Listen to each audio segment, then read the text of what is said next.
खबरों का सिलसिला लगातार जारी। इस वक्त की बड़ी खबर बहराइच जिले की अगर देखा जाए मटेरा चौराहे पर खड़ी गाड़ी में आग लगने से पूरी तरीके से गाड़ी जलकर राख हो गई। वहीं पर ठहरे लोगों ने वीडियो बनाकर सोशल मीडिया पर वायरल कर दिया।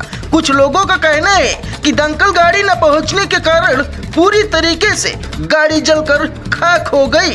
सुने आगे की रिपोर्ट आजकल लाइव टीवी बहराइच से राकेश शुक्ला के साथ।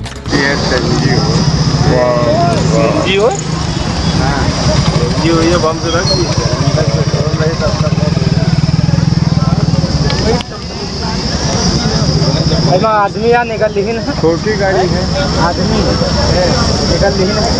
हाँ आदमी तो निकल ली, गेट कहाँ खुले पड़े हैं। आदमी बच गया तो इससे बड़ी बात क्या है। हाँ और कहाँ जाए? बड़ी गाड़ी जैलो है शायद, जायलो है, जैलो है शायद। निकल लेना, आदमी निकल लेना, आदमी निकल लेना। सब है गेट खुला है, ये कौन गाँव है?